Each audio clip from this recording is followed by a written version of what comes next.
They kept telling me, just as a souvenir. I said, I don't want a souvenir of this place. I want to forget I was ever here. Sure. No, you should get some barbed wire around your arm. I said, get out of here. You go get the barbed wire around your arm. I'm going home intact. Oh, my God. We're getting to the end of the hour. I know you're at the airport. John Kiriakou, I got to ask you, you have the first book was The Reluctant Spy, My Secret Life in the CIA's War on Terror, which tells about what got you into prison. Then, of course, the new one, Doing Time Like a Spy, How the CIA Taught Me to Survive and Thrive in Prison. And I'll put links to all of these up on my blog at NicoleSandler.com. But there's another one, The Convenient Terrorist, Abu Zubaydah and the Weird Wonderland of America's Secret Wars. I know all about Abu Zubaydah because Jason Leopold is a dear, dear friend of mine. Is this book out already, or is this coming out? No, yes, it's coming out June the 26th. It's being published by Skyhorse in New York. And the reviews have been terrific so far. We even have wonderful blurbs from the likes of, Robert F. Kennedy Jr. and Oliver Stone and a whole bunch of professors of international affairs. So I think this is going to be a well-regarded book. And to tell you the truth, even though it's been just over 15 years since we caught up as a beta, nobody's ever written a book about him. So we decided that we would. I did half the book where I talk about the hunt for Abu Zubaydah, his capture and his torture, and then Joe Hickman, my co-author, was the guard at Guantanamo who took custody of Abu Zubaydah from the CIA. So we think we have all the bases covered with this one. Well, we'll look forward to that one. John Kiriakou, fly safely home, and hopefully we'll talk again soon and have a quieter, longer, more laid-back. I read the news today, oh boy. It's time for Nicole Sandler's What's News from NicoleSandler.com and the Progressive Voices Network. The Congressional Budget Office on Wednesday released its score on Trump Care 2.0, finding that the bill would increase the projected number of people without health insurance by 14 million next year and by 23 million in 2026. The Senate has said it'll make substantial changes to the bill passed by the House, but Senate Majority Leader Mitch McConnell admitted, quote, I don't know how we get to 50 votes at the moment. The CBO estimates insurance premiums would rise 850% for elderly and poor people over the next decade if Republicans' second version of the bill becomes law. Under Obamacare, 64-year-olds making $26,500 a year would likely pay $1,700 in annual premiums in 2026. Under the GOP bill, they would pay anywhere between $13,600 to $16,100. That's an 850% increase. Meanwhile, voters in Montana head to the polls on Thursday in a special election to replace now Interior Secretary Ryan Zinke in Congress. On Wednesday, Ben Jacobs, a reporter for The Guardian, attempted to ask the Republican candidate Greg Gianforte for a comment on the CBO score when the candidate body slammed him. The incident was captured on Jacobs' audio recorder. And we'll talk to you about that later. Yeah, but there's not going to be time. I'm just curious if you have the speak right with now. Shane, please. But you don't. Sick and tired of you guys. The last time that came in here, you did the same thing. Get the hell out of here. Get the hell out of here. The last guy did the same thing. You were the Guardian? Yes, and you just broke my glasses. The last guy did the same damn thing. You just body slammed me and broke my glasses. Get the hell out of here. If you'd like me to get the hell out of here, I'd also like to call the police. Can I get you guys' names? Hey, you gotta leave. He just body slammed me. You gotta leave. Jacobs is heard asking for the names of the witnesses who happen to be a Fox television crew. Reporter Alicia Acuna wrote that, quote, Gianforte grabbed Jacobs by the neck with both hands and slammed him into the ground behind him. Faith, Keith, and I watched in disbelief as Gianforte then began punching the man as he moved on top of the reporter and began yelling something to the effect of, I'm sick and tired of this. Gianforte has been charged with assault. The Washington Post's latest bombshell reveals a dubious document at the center of James Comey's decision to detail the FBI's findings in the Hillary Clinton email case without Justice Department input. The document reportedly describes an email supposedly written by then Democratic National Committee Chair Debbie Wasserman Schultz and sent to Leonard Bernardo of the George Soros organization Open Society Foundations.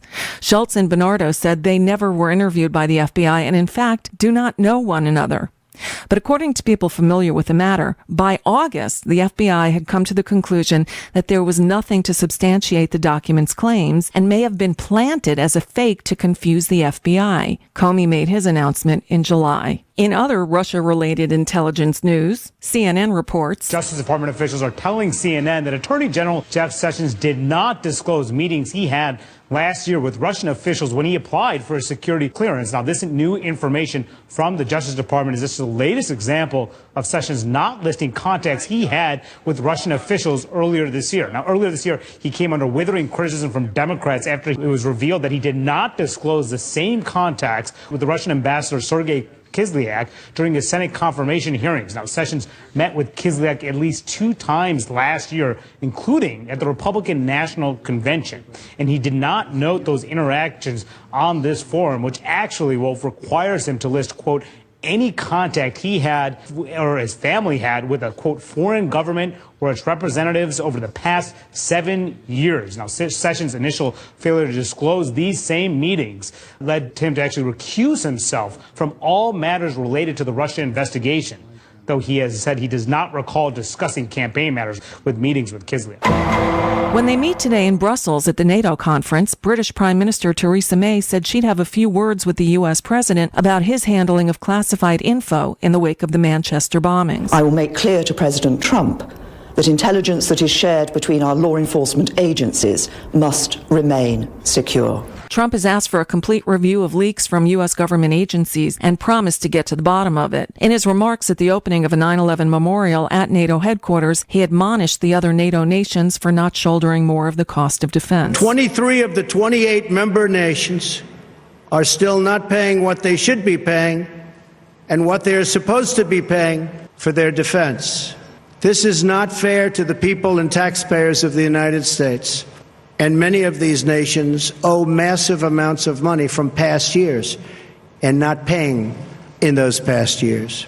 Over the last 8 years, the United States spent more on defense than all other NATO countries combined.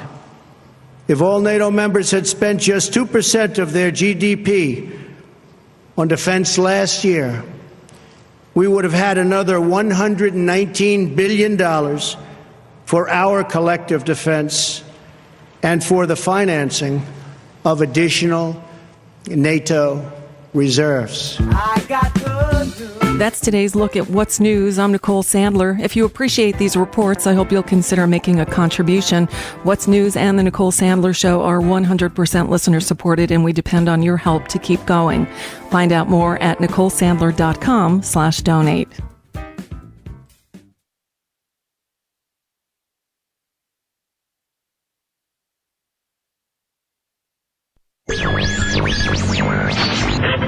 Mary had a little man. The fault. We believe that all men are created equal. To the magnificent mosaic that is America. From radio beacon to radio beacon. I have a dream today. Change has come to America. Okay. Knock, knock. Who's there? It's a figment of your imagination. Randi Rhodes Show. Turn up your mind. Hey, we made it. It's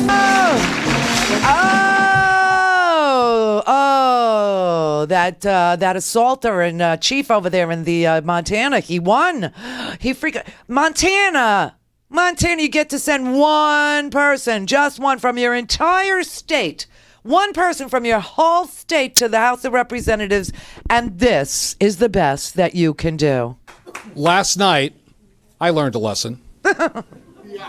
And no, please, I need to share something from my heart here. Oh, and from his heart. Ask you to bear with me. I'm bearing. And when you make a mistake, you have to own up to it.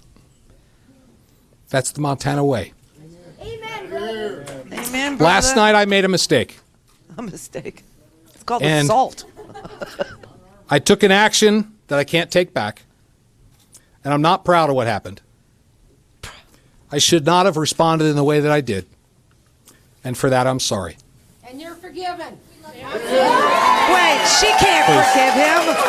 The reporter, Mr. Jacobs, has to forgive him. Who does she think she is? I should not have treated that reporter that way. Damn right. And for that, I'm sorry, Mr. Ben Jacobs.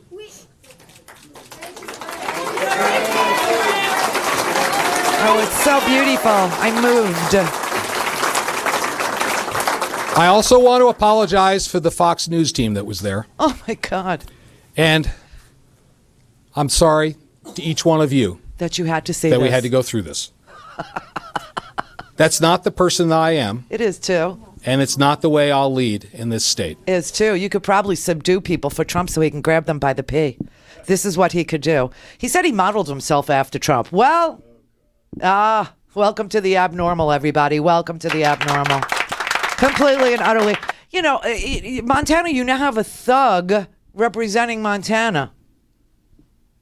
Are you embarrassed? I hope at least you're embarrassed. I do understand that like 70% of the people in Montana early voted and that they couldn't change their votes. They wanted to change their vote. But I saw some interviews with some people who go, the liberal reporters started. I mean, Trent Franks. Did you see Trent Franks? He's a freaking House member, too. He said the same damn thing. He said that this is, the liberal media caused their own assault. I mean, it's amazing how they blame the victim of being and the lie. I mean, remember, I still have the statement that was put out by Shane Scanlon. He's the new Sean Spicer, everybody. Yeah, he's the new liar in chief. He said, tonight as Greg was going into a separate interview in a private office. Okay, that turned out not to be true. It was an office where Alicia Acuna from Fox News and her team of 3 were doing an interview, and Greg Jacobs was waiting for his turn, right? So it wasn't a private office. The door wasn't closed. It was an open office for the press next to the office that they had the barbecue staff at, right? Okay, so that's a lie. The Guardian's Ben Jacobs entered the office without permission. Okay, that's a lie. Aggressively shoved a recorder in Greg's face. Okay, that's a lie. Asking badgering questions, and that's a lie. Now that's the first sentence. How many lies? Anybody count? Anybody? Thank you. Jacobs was asked to leave. Yeah, after he wrestled him to the ground by putting his hands, both of them, on Ben Jacobs' neck and throwing him to the ground. When he got up on his knees, the reporter Jacobs, that's when he said, "Get the hell out of here." Like he should crawl out on his freaking, knees there. So that's a lie. After asking Jacobs to lower the recorder, that did not happen. So that's a lie. Jacobs declined. That's a lie. Greg then attempted to grab the phone that was pushed in his face. That's a lie. He grabbed Jacobs by the neck with 2 hands and threw him to the ground, according to the Fox News team that was in that same room. Jacobs grabbed Greg's wrist. Oh no, that's a lie. What happened was Gianforte grabbed Jacobs by the neck with both hands. So that's a lie. And spun away from Greg. That's a lie. Pushing them both to the ground. That's a lie. It's unfortunate that this aggressive behavior from a liberal journalist created the scene at our campaign volunteer barbecue. I mean, there's not one word in there except for that they had a campaign volunteer barbecue, apparently. That is true, and this is now our new congressman. This is now. So he's headed to Washington where he's going to body slam 23 million people off of their health insurance. Nice move. Thank you very much, Montana. Thanks. Thank you. We got a pea grabber for president. We got a body slammer for a congressman. Oh, and we also have a. Everybody has seen this video. Can you put my my video up on the screen? This is so obnoxious. Okay, this is just plain disgusting. This is the Prime Minister of Montenegro yesterday at the NATO summit with the President of the United States. You want to talk about body slamming and pushing and shoving and just being generally disrespectful. Here, watch this. Oh, dear God. Did you see it? Here, let me play it again. This is just so obnoxious. Trump, they're taking a photo in Brussels with the prime ministers and the leaders and presidents of NATO allies. These are our friends. These are not liberal reporters, although they don't deserve any of this. But I mean, just this is so amazing. I'll show it to you in slow-mo too. But here is the president of the United States pushing the prime minister of Montenegro aside so he could be photographed in the front of the NATO allies. Just watch this. I know it's very noisy, but just watch this. Oh my God. And now watch the jacket pull. He looks like a man-child. I mean, where's the fire that you had to push him out of? Where's the... Oh, that's right. It's swirling around the White House back here at home. I mean, honest to... If you look like that, would you be pushing your way in the front? I wouldn't. I'd be in the... Especially hiding behind someone larger than me to hide the big tie. Big fat stomachs. I mean, it's unbelievable. So, he physically looks like a 3-year-old when he pushes his way up front. So make way for the giant baby, everybody. All of our NATO allies, sorry, we sent you a giant baby, a giant man-child. And somebody on my YouTube page named who calls himself Clemo the Clown. Hi, Clemo. Clemo the Clown says, he's an alpha male. That's what alpha males do. And I told him, no, alpha males aren't insecure. They are upstanding men who are natural born leaders. They're not man babies. And he responded to that by saying, this is leadership. Get used to it. And I said, settling millions of dollars in lawsuits is not leadership. This man is a leech. And then he went quiet. So I expect him to be posting over the weekend so we could all respond to Clemo. But I just cannot believe that this is the kind of leadership that we are, expressing to the world, that this is what America is now. And, listen, I can't believe we survived the moronic George W. Bush, okay, who went to war with an unarmed nation and spent trillions of dollars on that with absolutely no result for us.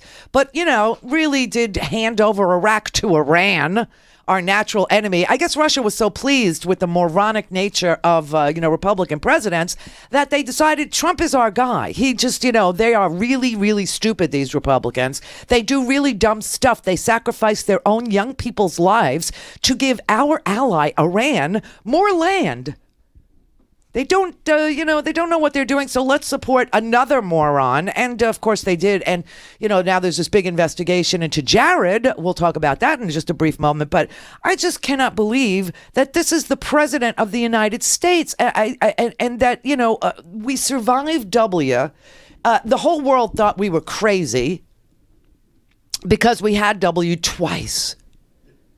And they watched him not only take us to war, spend trillions of dollars that we didn't have, but then relax the regulations between savings and loans and investment bankers on Wall Street, crashed our economy on his way out the door. And we've done it again. We've picked the same kind, except this one is much, much more arrogant. And I mean, it just shocks me that, the eye rolling that went on at NATO. Look at this.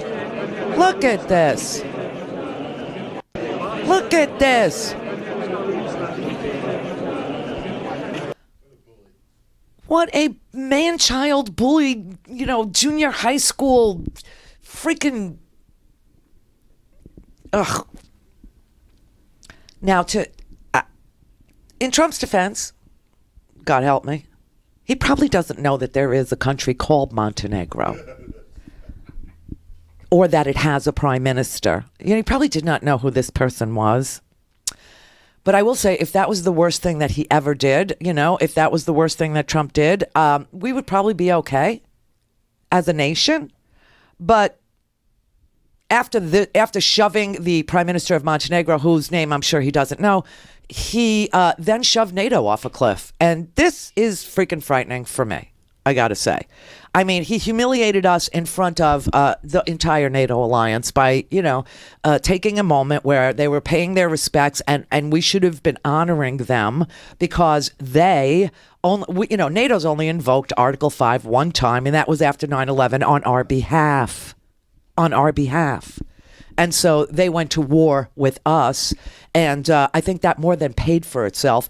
But instead, he decides that he's going to present them with some bill, and humiliate them and call them deadbeats in front of, the entire freaking world, which really, I mean, Russia must be giggling like a schoolgirl. going, wow, those are the U.S. closest allies. Those are the people that fought with them. And he's reading that. I love this guy. This guy, what my God, and then, of course, it's like that scene from True Romance because, I like history and stuff. It's like that scene. I won't, take it to its fruition because people will say I was advocating for something. I'm advocating for you to watch True Romance with Christian Slater and Christopher Walken and Dennis Hopper. And the Christopher Walken, Dennis Hopper scene in the trailer. Gotta watch that this way. That is a classic. And it's just metaphorically perfect. Yeah.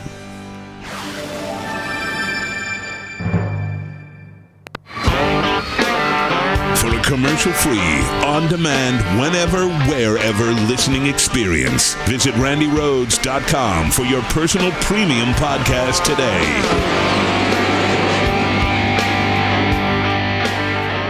Well, it's clear that something's very, very wrong with the nation's economy. It's experiencing anemic growth. Our middle class is shrinking. Retirees are facing nationwide pension crises, with many pensions being underfunded and headed toward insolvency. The stock market's super volatile, and many experts say it's way overpriced. The Trump administration is MIA with their amazing economic plan for America. So how are you feeling about your economic security? Call my friends at ITM Trading. Just speak with one of their precious metals experts about gold and find out why now is the perfect time for gold. Learn why gold survives every government, every currency, every economic crisis. Call ITM Trading today at 1-888-OWN-GOLD and they'll send you a free gold buyer's guide. They've helped tens of thousands of people acquire physical gold and silver, and they can help you too. Call 1-888-OWN-GOLD, 1-888-OWN-GOLD, 1-888-OWN-GOLD, 1-888-OWN-GOLD. I'm Rick Smith, and this is Labor History in 2. On this day in labor history, the year was 1937. That was the day the Steelworkers Organizing Committee, or SWOC, called a nationwide strike against 3 of the 4 little steel companies, Republic, Inland, and Youngstown Sheet and Tube. The drive to organize Little Steel came on the heels of an historic agreement with U.S. Steel and J&L earlier in the year. In his book, The Last Great Strike, legal scholar Ahmed White points out that SWOC leaders established a 3-pronged strategy in their organizing efforts: to break down racial and ethnic diversities among workers, to use the Wagner Act and newly formed NLRB to their advantage whenever possible, and to take over company unions where they existed. They hoped Little Steel would follow earlier precedent. But mill owners wouldn't budge on union recognition. Firing of organizers intensified and lockouts began. Sheriff's departments began the swearing in of deputies. Republic and Youngstown Sheet and Tube started shipping and stockpiling munitions, including machine guns and tear gas, to mills throughout the Midwest and Northeast. Scattered walkouts and wildcats began throughout the latter part of May as SWOC continued to demand recognition and first contracts. And on this day, SWOC delegates from the Little Steel locals met in a Youngstown War Council to demand a strike. The strike began late that evening with the shift change at 11 p.m. The mills were shut down tight. Pitched battles between strikers, scabs, and police continued throughout the summer, with hundreds arrested. Anti-union violence would explode with the Memorial Day massacre in South Chicago and the Women's Massacre in Youngstown the following month. After 5 months, the strike collapsed. It would take until 1942 before recognition was finally won. Labor History in 2 brought to you by the Illinois Labor History Society and The Rick Smith Show. To speak to Randy, call now, you bastards. 561-270-3844. Hello. Randy Rhodes Air Force. How'd they introduce Trump at the NATO alliance meeting? Vlad's friend? Putin's pal? I mean, how did they? He's like so against our allies and so pro-Russia. It just takes your breath away, really. Everything to do with our enemies. This week alone, what did he do? He groveled in Saudi Arabia. Oh, and by the way, for those who criticized Barack Obama for, bowing to the Saudi king, did you see Trump? Oh, it was a curtsy. It was, that is not an alpha male move, what he did. That was like it was a curtsy, and he took a gold necklace like like he was joining a gang or something. I mean, it was just unbelievable. He bowed down, he put his mouth very close to, the waist. It was not an alpha male move at all, Clemo, the clown. But I don't know how they introduced him. I'm not sure. I'm not really clear. But I will just say, that this whole idea that the president loves Russia, will do anything for them, is like their chief PR person, never says a bad word about hacking our elections or anything like that, grovels in front of the Saudis, insulted our NATO allies, told Russia in the Oval Office that we infiltrated ISIS and exposed an intelligence operation to them without, which you never do to an ambassador. I mean, classified and top secret and code word stuff remains top secret, classified and code word stuff, and is handled in a very specific manner from one intelligence agency to the other, and that was not followed. And then called up the Philippine dictator Duterte and told him where our submarines were, thinking Duterte knew something about North Korea. The Philippines has no clue about North Korea, doesn't, have any background with North Korea, but he tells Duterte where our submarines are after calling him to congratulate him on his drug war, where now the number is 8,000 extrajudicial killings by squads on motorbikes. And then Brennan testifies that he had enough information to hand off to the FBI a counterterrorism investigation with regard to Trump's aides, and people inside and outside the Trump campaign. Today, or yesterday, last night, we found out that Jared Kushner is indeed the insider who is under investigation in the Russia probe. I was hoping last week that it was Mike Pence, remember? But then Malcolm Nance said on Monday, no, it can't be because it said senior advisor, and so it's got to be Jared. And I said, yeah, begrudgingly, I understood it was Jared at the beginning, but I really, really wanted it to be Pence. But Pence has to come under investigation shortly, too, because remember, on November 18th, 2016, that is when Elijah Cummings from the House Oversight Committee wrote a letter, which I always have it handy, to Sessions, telling him Flynn is an operative for the Russians. You really shouldn't make him national security advisor if we know all about him, and there's been intercepts, and you'd be really stupid to do it unless you're a traitor or treason. And of course they did it. So, I mean, it's just all coming together now. So that's the good news for the week. Al in Alabama. Hello. I previously asked your screener, the Howard, that is a lawyer, that he said that Sessions has to be convicted of crimes and misdemeanors before being removed as Attorney General. Well, the president can fire him at any time. Yes, I mean, that goes without saying.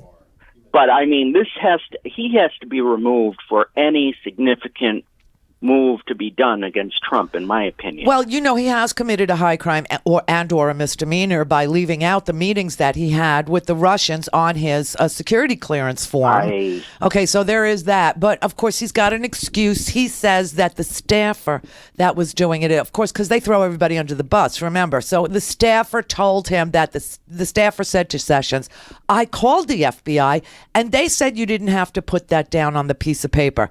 But he did recuse himself from all things Russia based on those two meetings, so you would think that as the chief law enforcement officer, he would know that he needed to report that. Yes. So. But there is another direction we could go, hypothetically. All right. The Alabama bar could hypothetically remove his license for the fact that he may have perjured himself, or he has perjured himself with signing that agreement about the Russians. I mean, come on. You think there's any tighter network than the Good Old Boys Network in Alabama? You really think that? I know, that's but like that's just hypothetically. I know somebody already, I'm not saying his name, on the ethics committee of the Alabama bar that probably would think that Sessions has already perjured himself. Well, tell him to. I am not revealing his name. Oh, but okay. I'm thinking. Tell him toot sweet, baby. Tell him, post haste. All right. Tell him time is of the essence. All right. Okay. Have a great day. You too. Robert in Missoula, Montana. Oh, Missoula.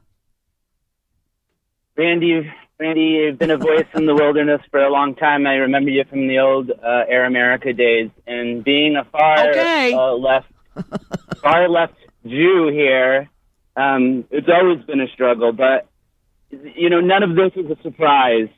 The state has long been super far right, and it's only gotten worse in the last 20 years.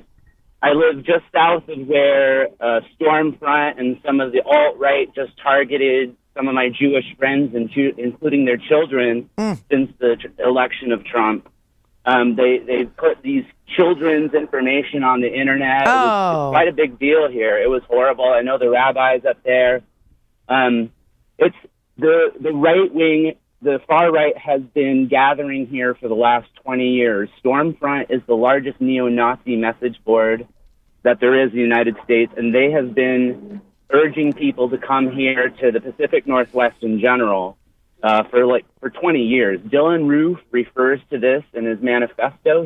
They call it the Northwest Front, and his rationale was, why do we need to leave where we live?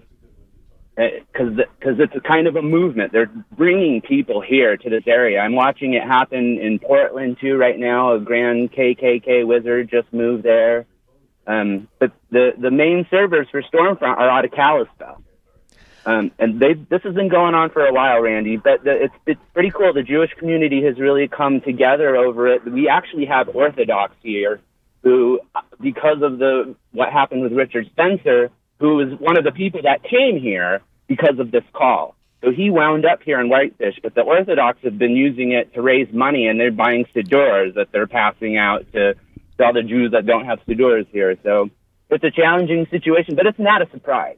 This is no surprise at all. Well, here's what I really do think what happened last night was that, 70% of the votes were already cast prior to Gianforte, putting his hands around the neck of a reporter and throwing him to the ground.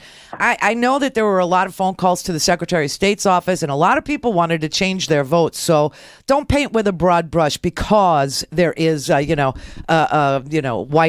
supremacy in Montana. I mean, there's white supremacy just about everywhere, and Trump does embolden them. And Steve Bannon is their king.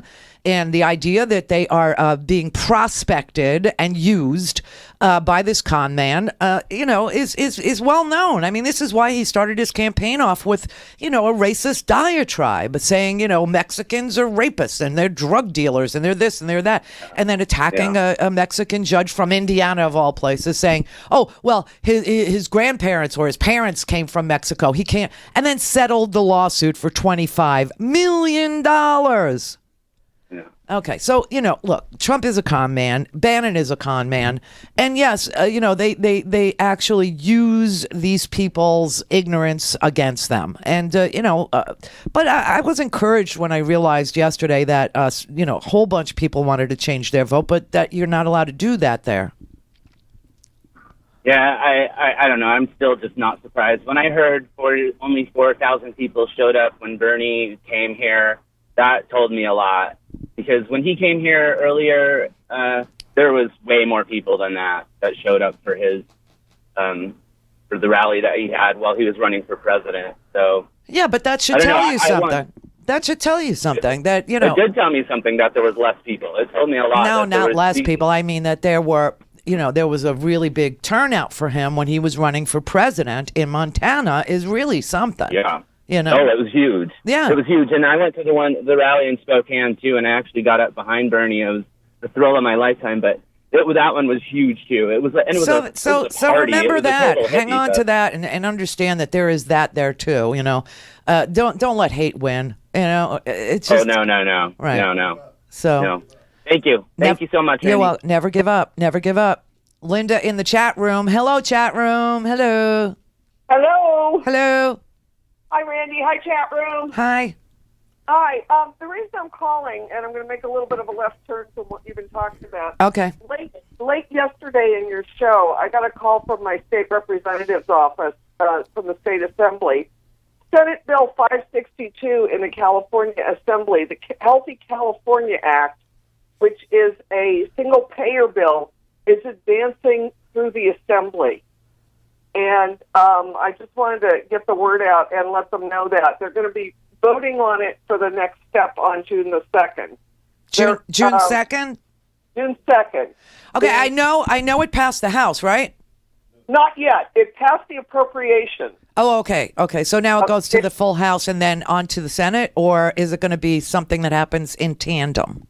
I'm not quite sure. I haven't gotten all those details, but they do have a website called One Plan, spelled out O-N-E plan, My Choice. It's mychoice.com. You have to sign up for it, and they make sure that you're not a robot. And Senator Ricardo Lara has written the bill, and they've got all the details on there. You have to jump through a couple of hoops to sign up for the newsletter. Oh, man. What is wrong with us? Well, no, I think that's awesome because at least they're not getting trolls and bots going out. Who cares? You need to get the info out. You know what I mean? Exactly. So, my immediate thought was I need to call Randy and let everybody know. Yeah, that's a good idea. I mean, this is a single-payer bill that California hopes to be the first state in the union with a single-payer health care plan.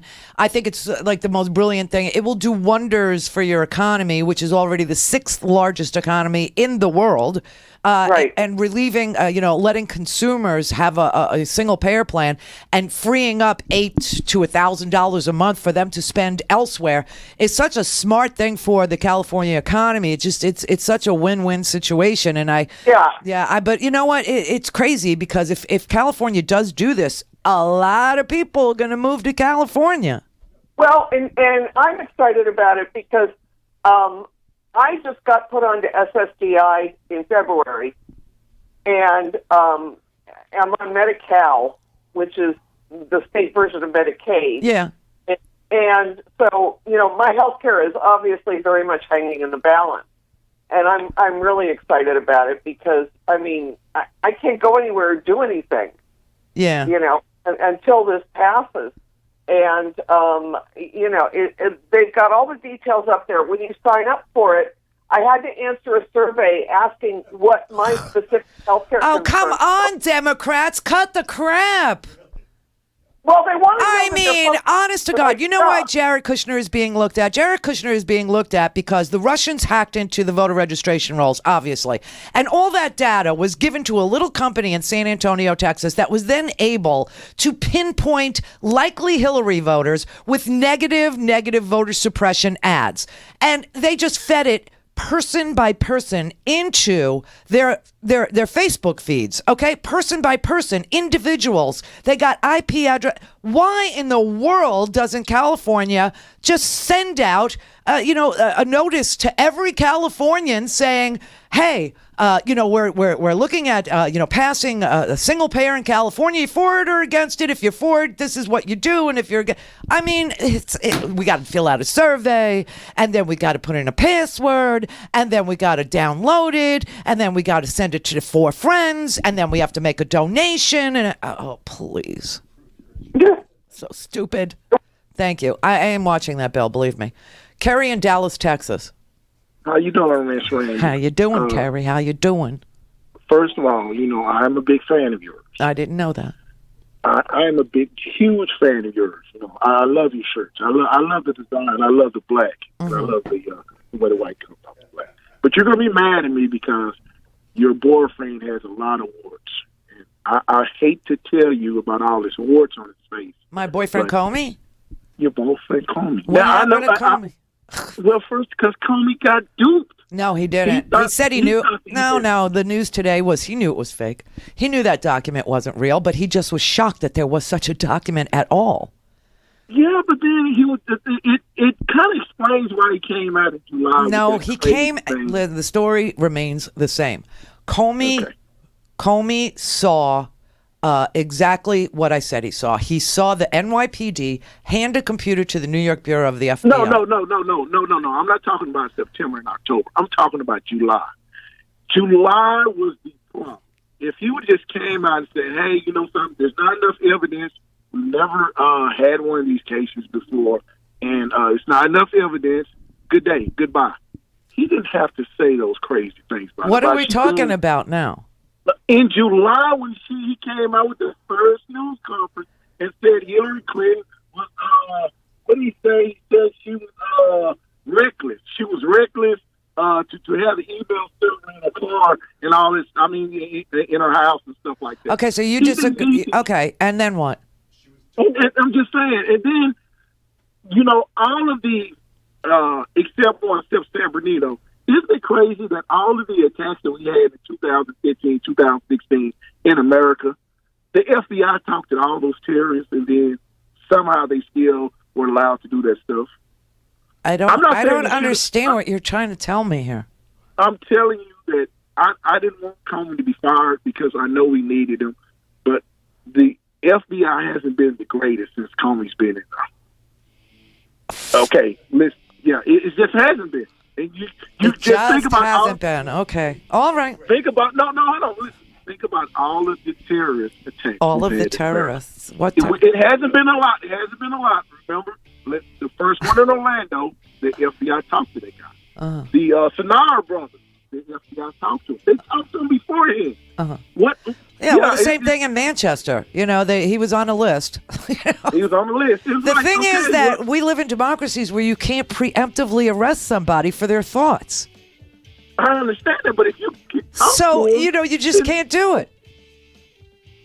So they talked to this guy, and they talked to that guy, but no crimes have been committed. What do you want them to do except watch them?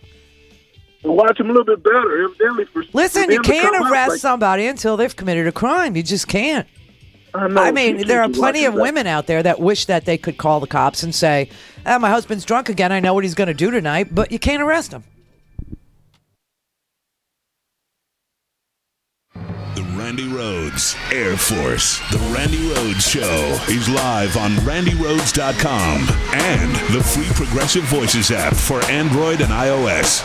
Visit the App Store or ProgressiveVoices.com now.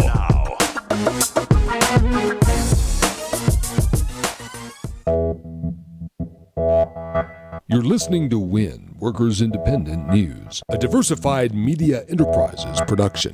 I'm Doug Cunningham. Nobody crossed the picket line. Our drivers, all in solidarity, stayed out almost 2 years.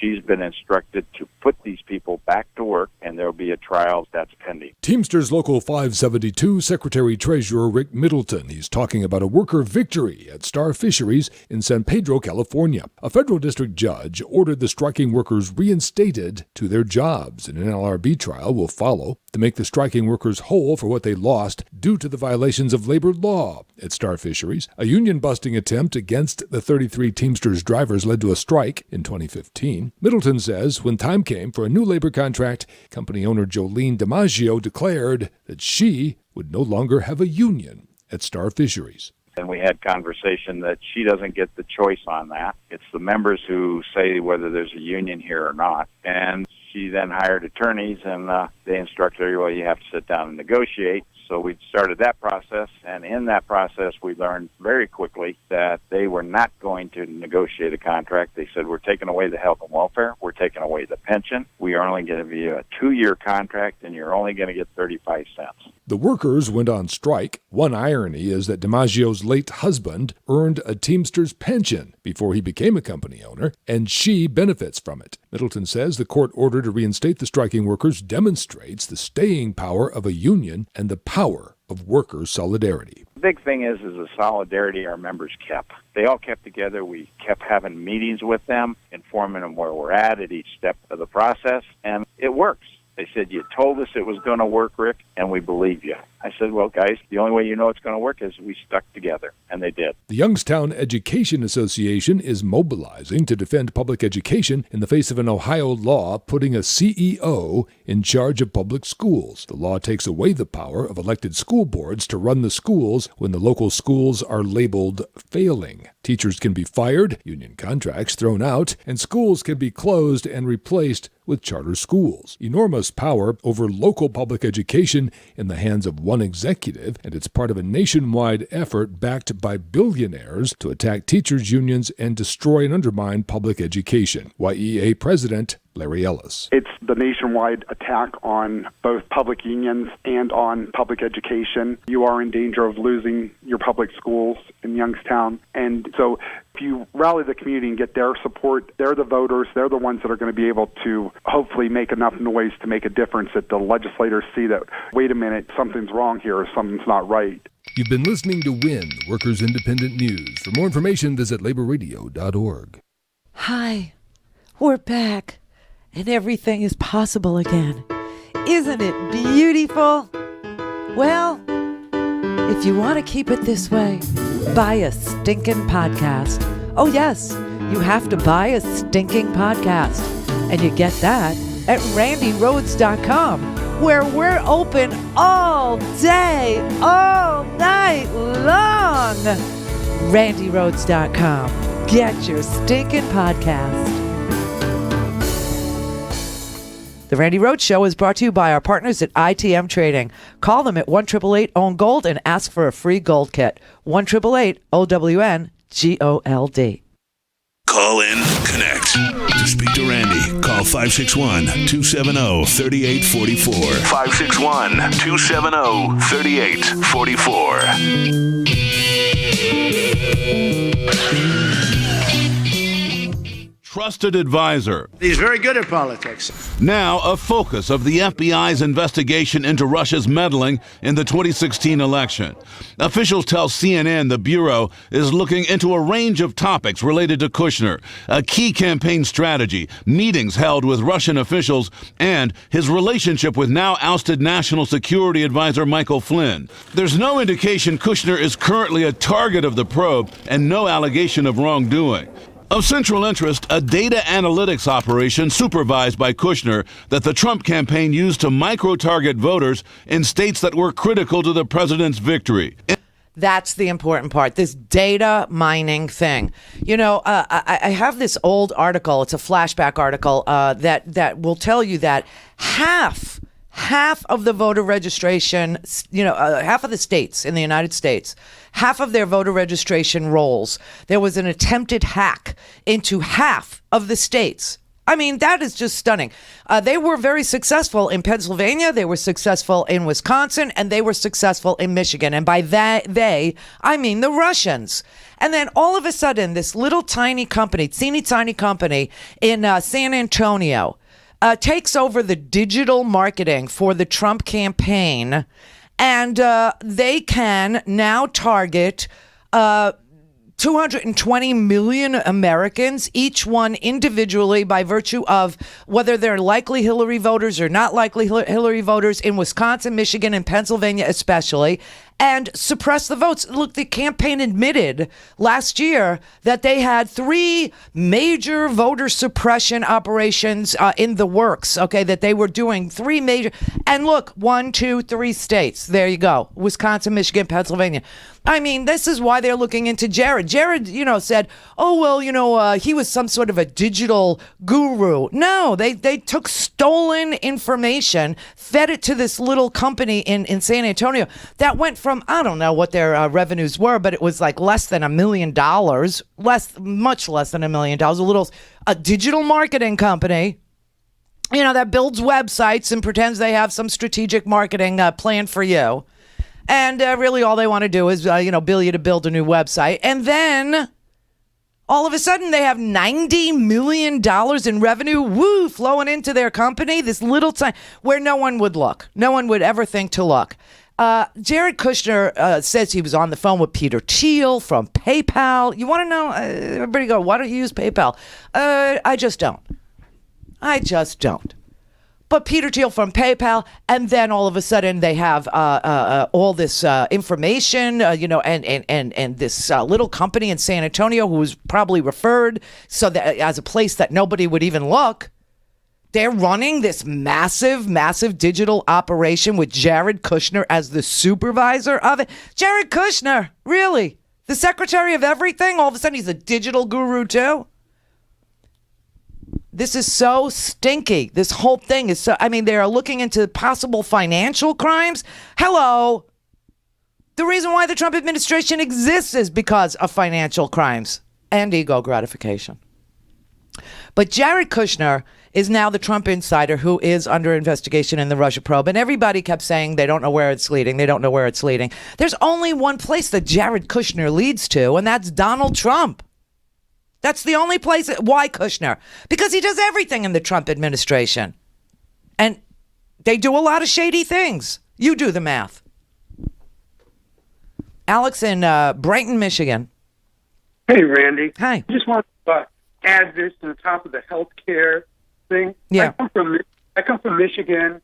We have the worst Republican legislature here, but we do have the best politicians money can buy. And right before Obamacare, I confronted one of these Republicans and I said, look, if all the other developed nations do this, cover everybody for half the amount, why don't we just do what they do and do something else with the extra money? Big silence. But the other side of this thing is that in Canada, when they started this, single payer approach to health care, they didn't want to do it. It's Saskatchewan. The province of Saskatchewan bought into it, and they saved so much money that the other provinces said, hey, we want in on this. And I suspect California, if they go forward, is going to be that same foothold because money talks. And that's it, and I'm going to get off the phone. You keep doing a great job. Thank you. Jeffrey in New York City. Hello? Hi. Hi. First-time caller. You're terrific. I'm a long-time viewer and a fairly religious viewer. I wanted... let me turn this off. I've got to mute this. I'm sorry. Yeah, you do. Thank you. Because I'm inexperienced. I told you I'm a first-time caller. Okay. All right. I wanted to run something past you on the subject of the shove of the Montenegrin prime minister. Mm-hmm. Okay, it's this. You are well aware, I'm sure, that there are, among the many critical things said about Donald Trump, I'm a Bernie-crat, incidentally, so, you can drop your defenses if you have any. I'm on your side. I think you're terrific. But anyway, the point is, you've heard, among the many things, negative things said about Trump, at least these two things.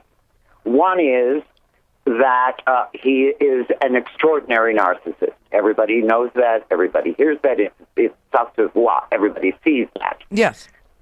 The other thing, however, which you also will have heard, but perhaps not quite so decisively, is that he acts as though he is someone whose mental development, adult mental development, was arrested sometimes in his teens. I mean, it's not just narcissism. It is like a whole gulf, a whole empty space in his awareness of how patently obnoxious he is. I mean, it's like... Well, his parents sent him away. Don't forget, his parents sent him away.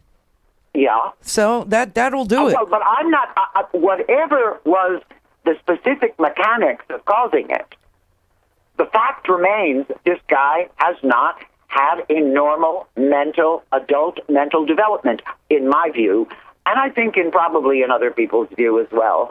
But specifically, what I'm thinking is that this isn't just narcissistic personality disorder.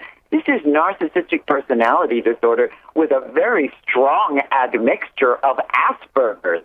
I have met high-functioning Asperger's people, and you don't necessarily know. Can we not diagnose him and just go and just stay in the what's real, which is what he does, and that he shoved the Prime Minister of Montenegro to be in the front of the picture and embarrassed us all around the world with our own allies, especially, and that he kissed and groveled before the Saudi Arabians, and that the Pope looked so dour. Oh my God, the Pope was so dour and so. He blew a kiss to Comey. Did you see that? He what? He blew a kiss in that special meeting where Comey was hiding at the other side of the Oval Office. No, he didn't. Yes, look at it carefully again. I'm convinced he did. So is Cenk All right, then. Thank you so much. Noble in Tulsa, Oklahoma. Hi. Hello. How you doing today? How are you? I'm pretty good. Okay. Yeah, that's kind of crazy right there. They got me off track. It's an interesting people on a Okay. Friday. It's whatever you want Friday. It's open lines Friday, Yeah. you bastards. So you get this. You get All this. Yeah. Jared Kushner and Ivanka Trump met with supposedly Russian Putin's girlfriend in the Adriatic Sea. I believe it was in May of last year. I wonder when the information for the fake emails in the computer was, transferred. Because we know Russia sent them the emails. Okay, so... Russia sent them emails? Yeah, Russia sent them the emails. No. Russia hacked. They Russia had hacked. the emails. Russia hacked into the Democratic National Convention Committee. Exactly. They also hacked into the voter rolls. Okay, they targeted nearly half the state's voter registration systems. They also attacked the GOP, which is something the GOP is loath to talk about. And then they leaked only the Democratic National Committee emails to Julian Assange at WikiLeaks. That is what happened. Did they plant those emails in Anthony Weiner's thing? They said it was a backup. You can take a backup from one computer and stick it into any computer. No one knows. No one knows. All we know is that NYPD seized Anthony Weiner's computer. They then turned it over to the FBI in New York. The New York Bureau did no forensic work on that computer. They held on to it all of October. October 23rd, they handed it to James Comey at the Central Bureau. And they said to him, we haven't done any forensics, but you're going to find Hillary emails on there. And that's when Comey told the FBI Central, the main FBI, oh my God, they just handed us this computer of Anthony Weiner's. The New York, right? And I have to now tell Congress that I am in possession of new information. And so he wrote a letter to the Oversight Committee, to Jason Chaffetz specifically, who leaked it to the press and thereby forced Comey to reopen the investigation into Hillary Clinton, and he closed it, like a week later, saying there's nothing here, there's nothing new. Okay, now the New York, here's the important part. The NYPD and/or the New York Bureau of the FBI, who held on to this computer for an entire month, they could have done this forensic work before they handed it to Comey, but they didn't. Why didn't they? And how did Rudy Giuliani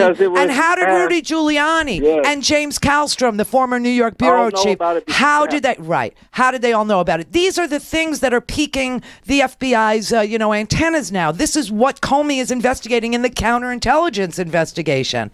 Now you have Mueller. Now Mueller's doing a criminal investigation. Yeah. So what's the crime? We don't know. Could it be as simple as obstruction of justice? Here's my opinion. Okay. Jared Kushner got a flash drive of those emails from the woman and the spy in the Adriatic Sea. Brought them over here, gave it to the NYPD. The woman in the Adriatic Sea. In.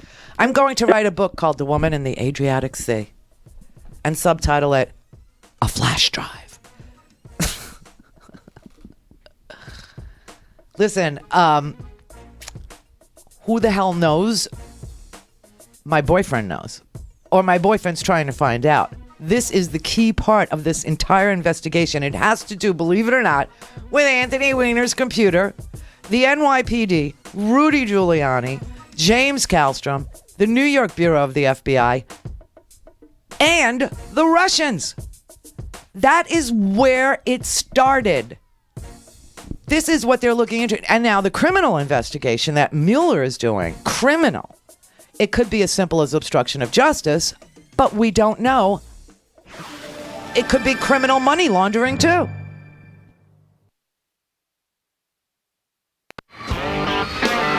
For a commercial-free, on-demand, whenever, wherever listening experience, visit randyrhodes.com for your personal premium podcast today. Now, the top of the hour on the Progressive Voices channel on TuneIn presents the Green News Report. That budget that Trump has presented is a grotesquely immoral budget. Trump's proposed budget cuts deeply into the environment. Mudslide buries California's iconic Pacific Coast Highway. Wind farm company proposes to retrain coal miners to be wind technicians for free. Plus, the Pope's gifts 3 of his encyclicals, 1 including his views on climate change. Pope Francis offers a gift and a message to President Trump. All of those gifts, all of those messages straight ahead. From BradBlog.com, I'm Brad Friedman. And I'm Desi Doyen. Stand by for 6 minutes of independent green news, politics, analysis, and snarky comment. The National Science Foundation last year used your taxpayer money to fund a climate change musical. Do you think that's a waste of your money? No. I love musicals. This is your Green News Report. And people need to learn about climate change.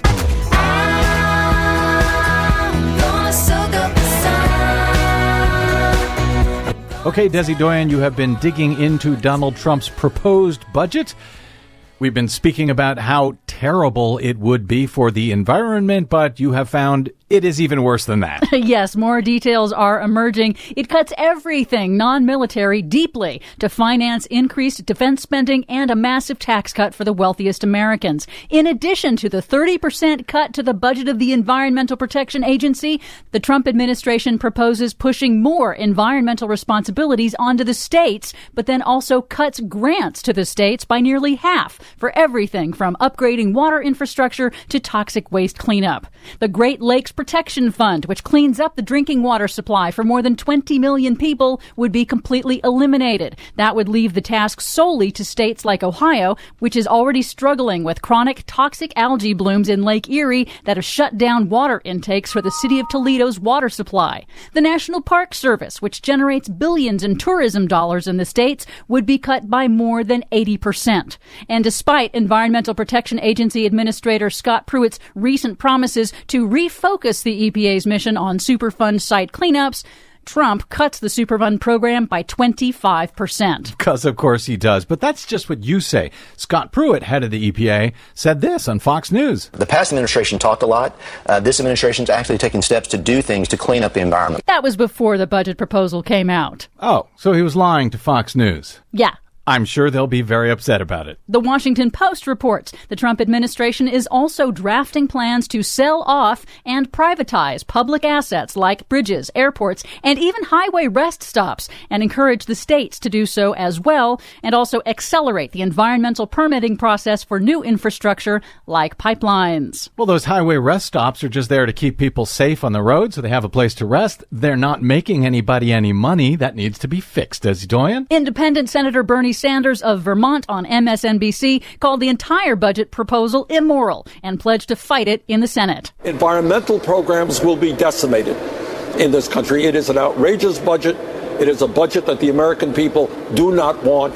It's a budget that should not see the light of day in the U.S. Senate. Speaking of morality, on President Trump's overseas trip, Pope Francis gave Trump a nudge on climate change during his visit to the Vatican on Wednesday. Francis gave Trump a copy of his landmark encyclical on the environment, which calls action on climate change a moral duty. Activists projected an image of the words "Planet Earth First" onto the massive dome of St. Peter's Basilica, and Vatican officials pressed Trump to stay in the United Nations Paris Climate Agreement. Donald Trump also reportedly promised he would read those books from the Pope. Do you think he will? Probably not. Is lying to the Pope any kind of high, amazing sin? There's probably a joke about something in the woods right about now.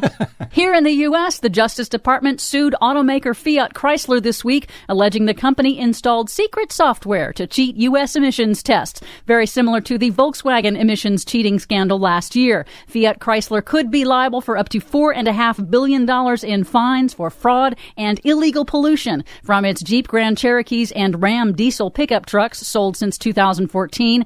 By the way, the vehicle testing lab that caught Volkswagen and Fiat Chrysler is also slated for a massive budget cut. In California, a massive landslide has buried a section of California's iconic Highway 1 in Big Sur under a 40-foot layer of rock and dirt. Likely the largest landslide in the state's history, extreme rains have caused more than $1 billion in damage to California's highways in more than 400 locations thanks to El Niño's extreme weather. Finally, a wind farm company has announced a free training program starting next month in Wyoming to retrain local former coal miners as wind turbine technicians to meet the needs for its newest wind farm. The kicker? It's a Chinese manufacturer. In other words, a Chinese company is tapping unemployed energy workers in Wyoming, showing that they can and should be retrained for new energy jobs. And there's your leadership. Thank you, China. For much more on all of these reports and the ones we couldn't get to, please check out our website at greennews.bradblog.com. I'm Brad Friedman. And I'm Desi Doyen. And this has been your Green News Report.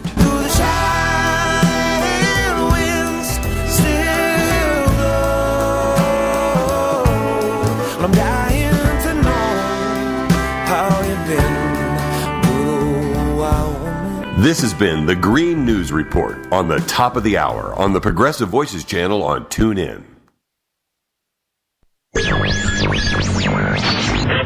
Mary had a little man. The fault.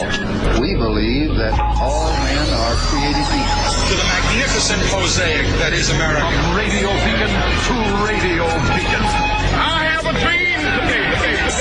Change has come to America. Knock, knock. Who's there? It's a figment of your imagination. Randi Rhodes Show. Turn up your mind. You may have heard that things didn't exactly go the way I planned. But you know what? I'm doing okay.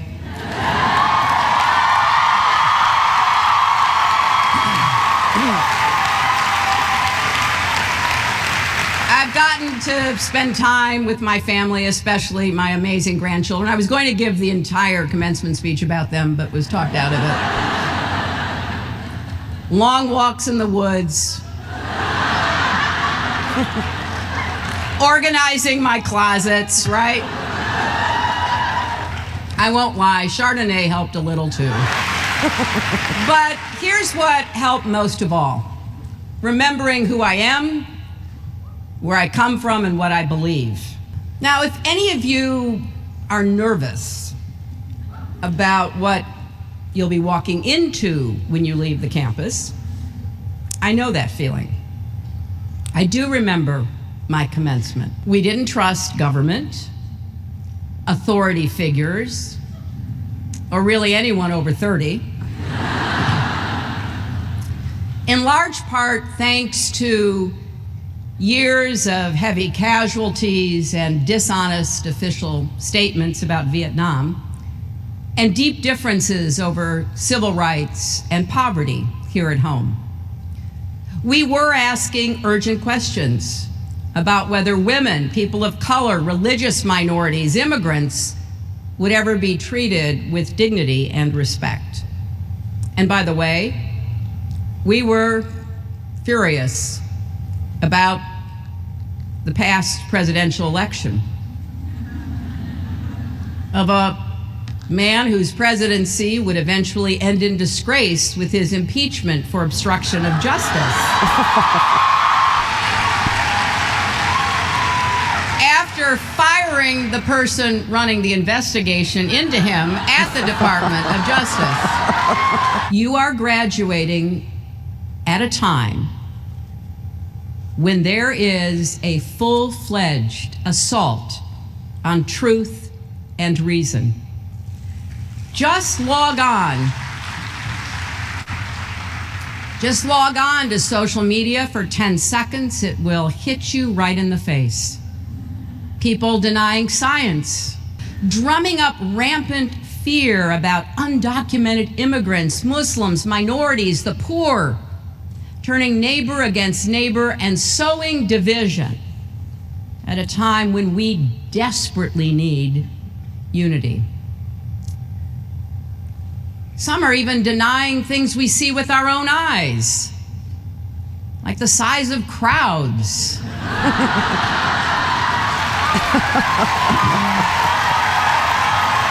It was a really good speech, and it was very pointed, and there was no veiled attack on Trump. It was a full frontal. It was just right in your face. That when she graduated, this was, this is her alma mater. She is a Wellesley sister. And she was asked to give the commencement address this year. She had done it 25 years ago, too. And then when she graduated Wellesley, I'm not an Ivy League girl. I'm not even a college girl. But when she graduated Wellesley, her sisters at Wellesley asked her to be the first commencement speaker who was actually also a graduating student. So she has a very long, honorable history with this college, and so today she gave this speech, and it was pretty amazing how how she pointed out Donald Trump's flaws without having to say his name. It was just pretty fabulous, I got to say. Now, this whole thing about we're looking into Jared, the FBI is looking into Jared Kushner, and that Jared Kushner is the Trump insider who is under investigation in the Russia probe. Is really it's something that people who are careful readers of the newspaper knew last week, that Jared was going to be looked at by the FBI because obviously despotism plus nepotism equals financial crimes, right? I mean, you look around everybody knows it. I mean, Saddam Hussein hired his whole freaking family. The Saudis are a hereditary dictatorship. So is North Korea. There is no place where you see nepotism and cronyism and despotism produce anything except financial crimes. And so he is under investigation for various things. And one of the things, of course, is the financial crimes. And the other thing that he's under investigation for is this data project. Now, I like to save all this paper. Everybody thinks I'm insane because, hey, don't you know you got a computer? I got like 12 of them, okay? But there's nothing like a highlighted newspaper article laid out next to today's news to look back and forth and say, oh, that's what this was about. So let's look at this old article from ABC back in 2016. All right. This is an article entitled "Russian Hackers Targeted Nearly Half of States' Voter Registration Systems." And the article says nearly half of the states in the U.S. have recently had their voter registration systems targeted by foreign hackers. And 4 of those systems have successfully been breached, sources tell ABC News. That amount of targeting and actual infiltration into state election-related systems is significantly larger than the U.S. government has been willing to acknowledge. Hackers working on behalf of the Russian government are suspected in the onslaught against more than 20 state election systems, according to sources with knowledge of the matter. Quote, "There's no doubt that bad actors have been poking around," FBI Director James Comey told lawmakers Wednesday. Okay, and this is from 2016. Without offering more specifics. He acknowledged there have been, quote, "some attempted intrusions at voter registration databases since August, when the FBI issued a bulletin to state governments warning that hackers had infiltrated the Illinois State Board of Elections and tried to breach election systems in Arizona." Testifying before the House Judiciary Committee, Comey said the FBI is trying to figure out, quote, "just what mischief is Russia up to in connection with our election." He emphasized that registration databases, not the voting system itself, have been targeted by hackers. Quote, "This is very different than the vote system in the United States, which is very, very hard for someone to hack into because it's so clunky and dispersed," adding that states should be in contact with the Department of Homeland Security and, quote, "make sure that their deadbolts are thrown and their locks are on." During a separate House hearing on Tuesday, Homeland Security Secretary Jay Johnson said 18 states had reached out to Homeland Security seeking assistance in protecting their election systems. Meanwhile, another top Homeland Security official said the head of the U.S. Election Assistance Commission also said both said a cyber attack could not change the outcome of the 2016 election. Okay, so this is the talking point that Republicans love to use. Oh, it didn't change the outcome of the election. We don't know the answer to that. What I can tell you is they didn't hack into our voter machines. You know why because they're not connected to the internet. And I've told you this a million times. And that is why the Russians or any other foreign government cannot hack into our actual machines that we use to vote upon. They are not connected to the internet. What is connected to the internet are the voter registration rolls. And we see Dr. Andy Ozmet, the Assistant Secretary for Cybersecurity and Communications at the Department of Homeland Security. He told lawmakers that the hackers who broke into the voter registration system in Illinois and targeted a similar system in Arizona appear to have been looking to copy the personal information in those databases and then perhaps sell that information online. Well, now we know, a year later, that it was they suspected it was Russians all along, and now we know it was, and that the Russians did infiltrate successfully 4 voter registration rolls, 4 states of voter registration rolls. That information then somehow ends up being used, the Russians' ill-gotten gains, somehow ends up being used in this data attack, literally, on Facebook users who were determined to be, by virtue of their voter registration rolls, likely Hillary voters by a small company in San Antonio, Texas. And that Jared Kushner was in charge of this effort. And that is one of the reasons why Jared Kushner is being looked at and they want to speak to him about supervising this data collection. It's called an identity database.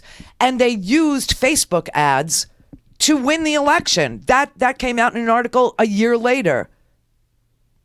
But back then, November 18, 2016, the same day that Elijah Cummings writes a letter to Mike Pence telling him that Flynn is working for the Russians. That same day, an article appears in medium.com. And it says there may be some fake news on Facebook, but the power of the Facebook advertising platform to influence voters is very real. And they go on to tell this long story, which I won't read the whole thing, but you need to read this. This is the story of how the Trump campaign used data to target African Americans and young women with $150 million of Facebook and Instagram advertisements in the final weeks of the election, quietly launching the most successful digital voter suppression operation in American history. It's called Project Alamo. We have talked about it before. It always stuck out like a sore thumb. A lot of people focus on Cambridge Analytica. Now, that's a Mercer-owned, Mercer's invested in Cambridge Analytica up to his eyeballs. And it seems like Cambridge Analytica is a psychological profiling data company, and that they created these data profiles of 220 million American voters. Now, this other company in San Antonio, they didn't create these psychological profiles. They apparently had IP addresses of likely voters in this 2016 election, especially Hillary Clinton voters in these swing states that they targeted with fake news about Hillary, fake news about running pedophile rings at a Comet Pizza in Washington, fake news about her being ill, fake news about her dying, all this fake news, okay? Just an enormous amount to suppress her voters. That came out of a San Antonio company. And it said, they actually gave a quote. A senior Trump administration official explained to Business Week reporters, and this is back in November of 2016, before the election, we have 3 major voter suppression operations underway. A senior Trump official explained to reporters from Business Week, they're aimed at 3 groups Clinton needs to win overwhelmingly.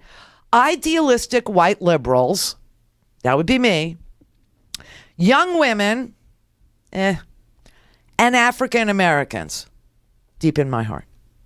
The goal was to depress Hillary Clinton's vote total.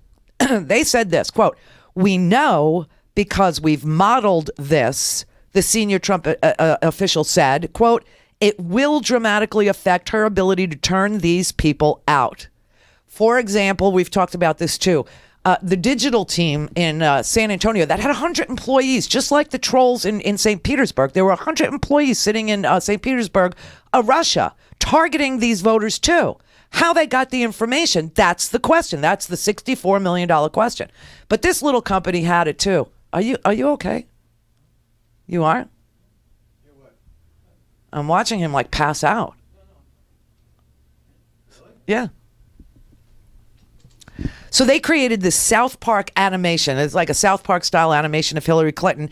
And this little South Park character was delivering the super predator line using the audio from the 1996 statement that she made about, super predators, young black kids are super predators. And then cartoon text popped up around her. And it said, Hillary thinks African Americans are super predators.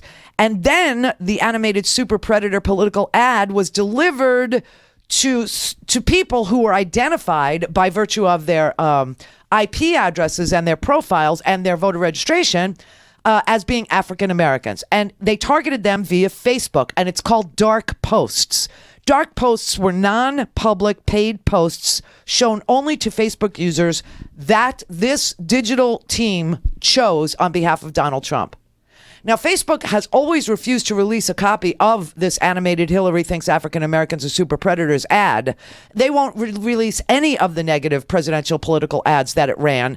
And they refused also at Facebook to release details about the gender, ethnic, or location targeting parameters that they had to target these ads. They won't say who gave them this information. They won't show you the algorithm. They won't show you how these IP addresses, and I say this because, over and over again, you have an address, a street address. Your computer has one too. That's called its IP address. And they were able to figure out through voter registrations what nationality you were, what ethnicity you were, whether you were a likely Hillary voter, had you voted in the primary, what your voting history, and they could identify the address of your computer and shove these ads into your computer in your Facebook feed. And we don't know who supplied this information. But this is what we're looking at. This is why they want to talk to Jared. They want to find out, did the hacked voter roll information in any way, shape, or form go to any data marketing company that worked on behalf of the Trump campaign? Clear for takeoff. The Randi Rhodes Air Force. Air Force. RandiRhodes.com.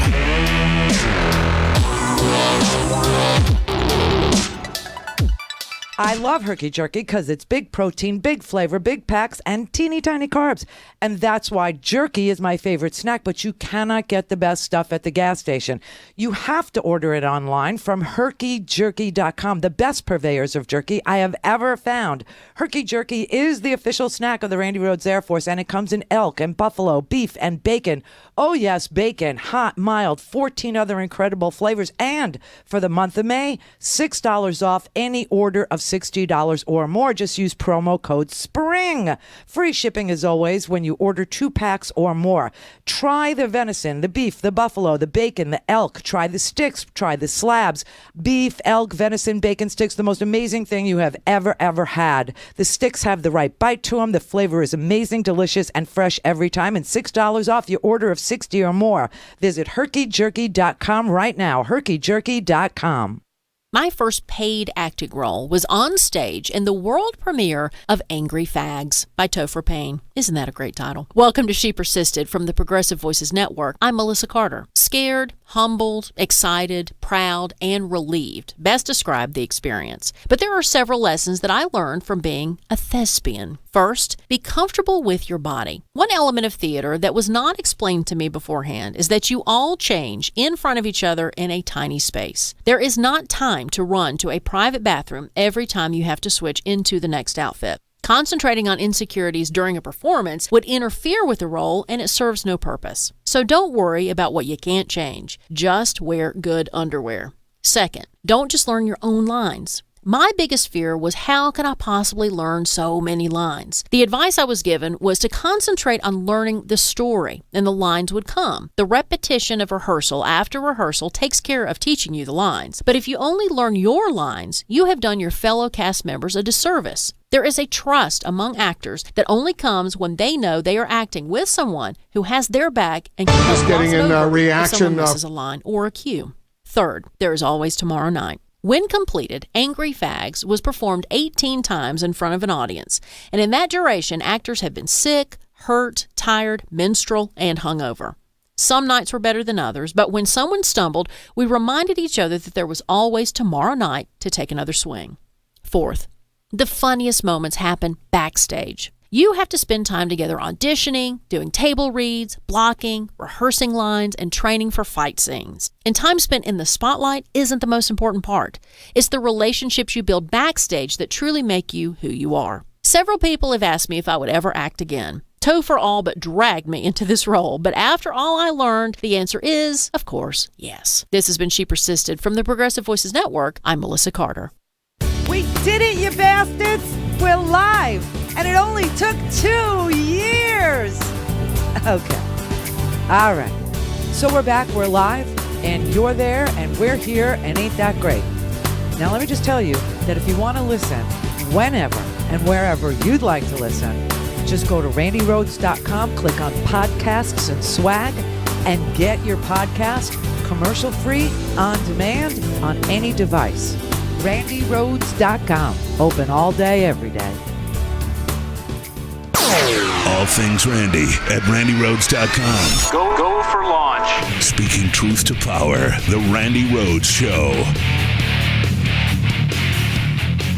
You cover technology. You know so much about technology, and that was a crucial part to how Jared Kushner helped his father-in-law win here, was technology. They have the sit-down you write about, and Donald Trump says, hey, can Jared, who you say, by the way, was been on Twitter since 2009 and never tweeted. Never tweeted. Very private, very father-in-law quiet. says, okay, I want you to run my Facebook. And from there, it took off. They're having McDonald's Filet-O-Fishes on the private jet and saying, take this over. And Jared is in real estate, but he invests in a lot of tech companies, so he knows people like Peter Thiel. His brother Josh is a very formidable venture capitalist. He made all these phone calls, talked to the best marketers around, and he treated Trump like an e-commerce company, like a consumer tech company. All you do is you want to get attention, and you want to get eyeballs, and you want to get voters. That's what he did. So yeah, that's what he did. By having the IP addresses of likely voters for Hillary Clinton that were hacked by the Russians. See, and now the DNC is calling for the removal of Jared Kushner's security clearance, which is an interim clearance to begin with, because he's now, wanted for an interview by the FBI and the criminal special counsel, Robert Mueller. I mean, this is what his official story is. He said, I called some of my friends. This is Jared Kushner. He said, I called some of my friends from Silicon Valley, some of the best digital marketers in the world, and I asked, how do you scale this stuff? They gave me their subcontractors. That is the San Antonio company. This little teeny tiny company in San Antonio where nobody would ever think to look. But all of a sudden, their revenues go from, a couple of $1,000s, a month to $90 million. It's unbelievable. And he says, oh, I learned how to Facebook micro-target. Yeah, sure you did. Patrick in Crestland, Ohio. Hi, Randy. How's it going? Okay, how are you? I mean, people are passing out. They're ejecting. They're taking our precious cargo. What a week. What a freaking week. Totally. Has the white Bronco landed yet? No, tomorrow. Tomorrow. Oh, Lord. Yeah. Help us. I know. I was wondering about that. Have you heard anything about, I was going to say Captain Al Cowling's going to make a little detour eastward. Yeah, Captain Al Cowling. Well, maybe Trump only needs to talk to his mother, and then everything will be all right. That could be. Yeah. Have you heard why, wasn't it Reince Priebus, and who was the other one got sent back early? Yeah, Bannon. To start Bannon, right. To start a war room. Oh, that's why. Right, to start a war room of street fighters. I mean, I love their language. It's so bogus. So Escape from New York. Yes, it is. That's exactly right. And why? Because they know that this Russia thing has just begun. Right. It's just now starting. But, what we have here is we have a small little company in San Antonio that suddenly scales up to a secret 100-person data hub in San Antonio that somehow manages to get all this hacked voter, registration information. Oh, yeah, just fell in their lap. Right. And then Donald Trump puts $100 million into disseminating and creating voter suppression operations in the 3 key swing states where a successful voter hack was accomplished. Coincidence and coincidence. It's so crazy how coincidental this whole story ends up becoming. And then, of course, you have Jared meeting with VEB Bank, which is a slush fund for Putin. I love it. Yeah, and they're under sanctions. They're under U.S. sanctions. And he's meeting with them. Yeah, you never hear the sanctions get mentioned much, do you? No, you don't. And then he refused to disclose this on his security clearance form, same as Jeff Sessions refused to disclose. Yeah. Of course, that was just an oversight. I love Sessions' thing with they told me not to.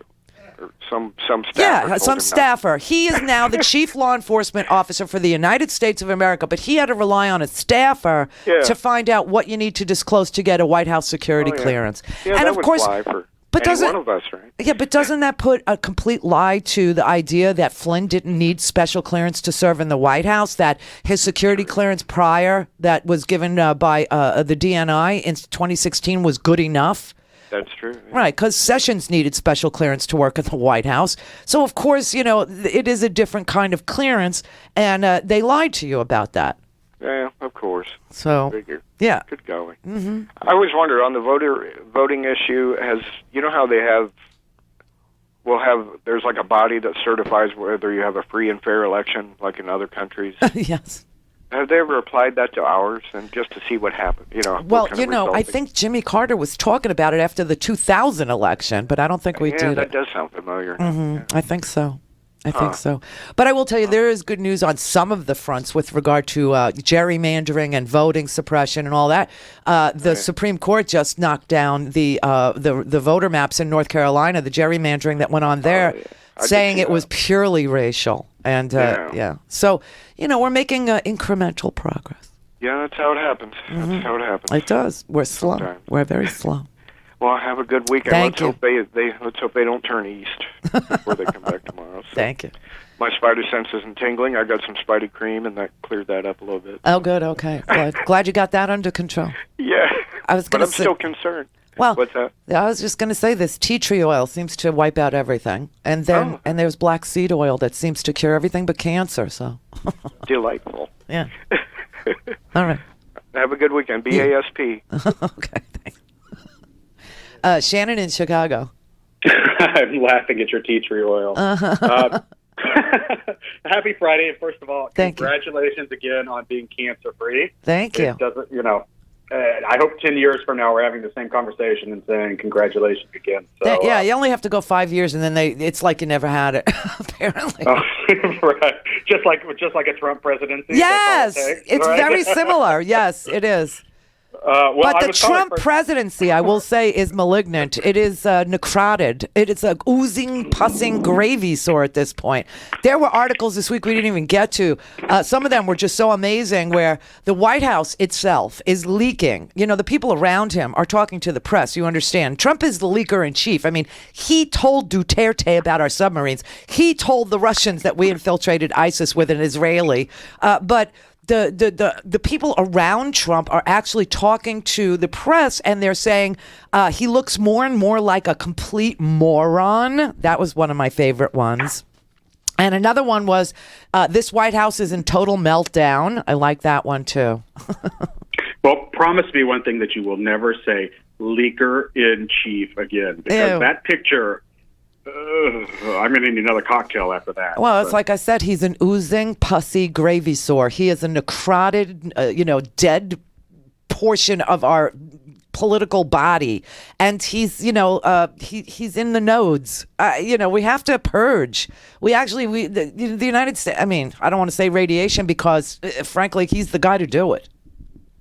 Yeah, absolutely. Or the North Koreans will do that. We just need some sage and a good voodoo doctor. There you go. Yes. We'll be good to go. And tea tree oil. Mm-hmm. Yeah, tea tree oil, right, exactly. Some kale. Eat a little kale. You'll be fine. Of course. I was calling because of, Hillary's commencement speech, I think was so amazing, and I watched the entire thing. Yeah, it was good. And what I thought was, it reminded me of the first couple of years of dealing with George Bush when I thought he was the biggest idiot that we'd ever seen. And I would see speeches by President Clinton, and it would make me feel a little bit better, like, it's a little hopeful. I mean, she is so calming and likable and hopeful for the future of this country in a way that even he doesn't seem to have that same kind of optimistic outlook for the country that he's supposed to be leading.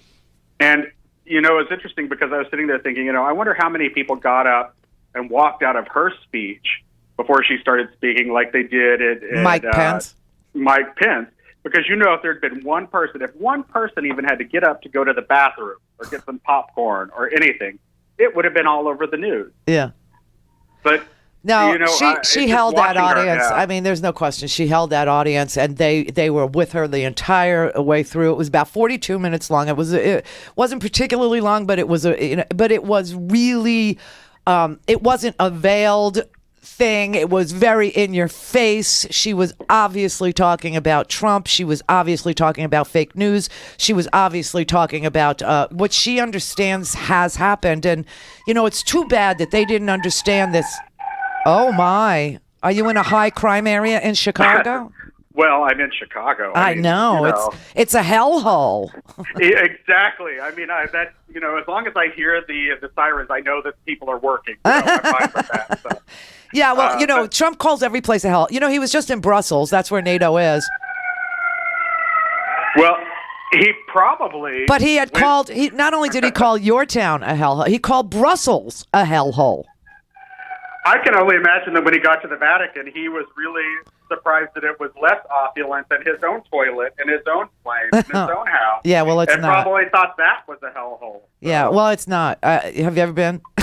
No. Well, my invite didn't make it in the mail. No, so. I've been there as a tourist, but it's sort of kind of the dichotomy of it, meaning that the church is supposed to do whatever it can do to relieve and alleviate poverty and the opulence. I mean, it looks like Joan Rivers' townhouse. Yeah, exactly. Except without the lavender. You know what I mean?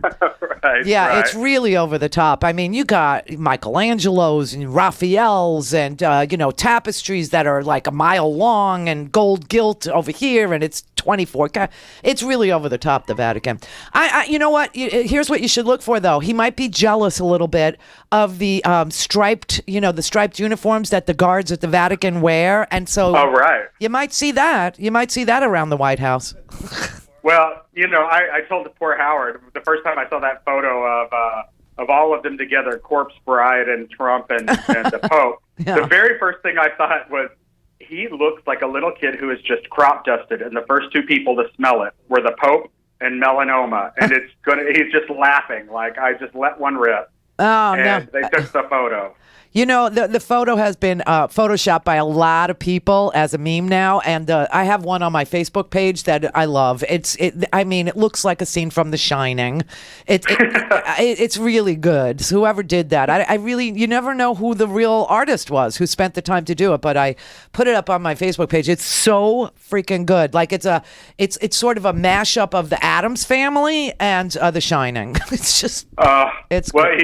he's too easy. So, yeah, I know. Well, anyway, have a very great Memorial Weekend, Thank you. And Howard, and just keep up the good work. You're the only thing that kind of keeps me from doing a jackknife off my balcony someday. No, well, don't do that because the police are otherwise occupied. They won't be there to scrape you up.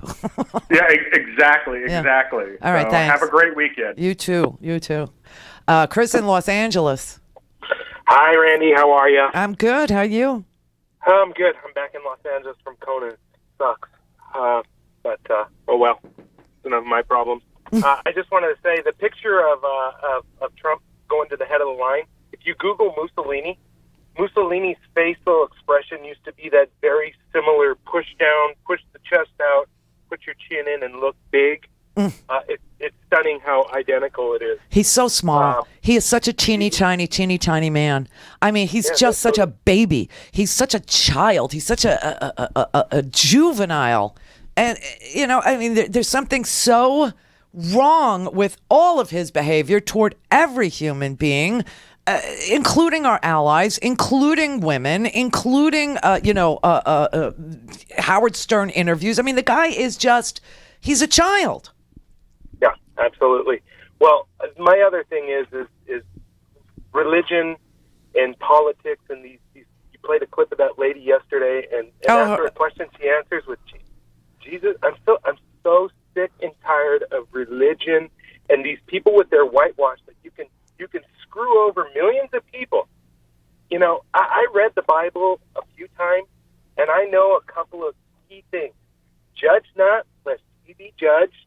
And those Republicans, I'm sorry, I'm going to do a new hashtag. I don't know how to tweet, but they're going to be Rush-Republicans, because they're all bought, sold, and paid for. And that guy that asked the question to Comey to get him on the hook to say if there is any more information, you're going to turn it over, right? I'll guarantee you that guy has ties to the Russians. I don't even know what his name is. I don't even care. But the religious people make me sick that they can support just common decency. I'm tired. I don't want parties down the two-party system. I'm an American. I want what's right for America. And these Russians impacting our country, which is only 240 some odd years old, the Russians have been doing this for a long time. And it's these stupid hillbillies that call in and like to call you a liberal and call me a liberal. I don't even know what that means. I don't know. I am a liberal. I mean, I am definitely a liberal. There's no question about it. I mean, liberal just means, literally, when you translate it, it means generous. That's what liberal means. Exactly. Oh, sorry. I'm generous that I don't want to give all our money to corporations. To quote, and to the very, very wealthy, and to defense. I don't want to spend every single penny that we have on destroying the world. No. Yeah, we're going to talk peace, and he's going to sell Saudis $110 billion worth of equipment. How does that invoke peace? It doesn't. You know what the Saudis are using that for? They're using it because they're at war with Yemen, and you have and you have 7 million people in Yemen who are literally starving to death because of the Saudis. So it's just now, if that's going to make people pro-democracy, you'll have to explain that to me, because I don't get it. So the United States sells all this hardware to the Russians who are attacking the Yemenis, and somehow that is going to make them pro-democracy. Okay, all right. Clear for takeoff. Randi Rhodes Air Force. Air Force. RandiRhodes.com.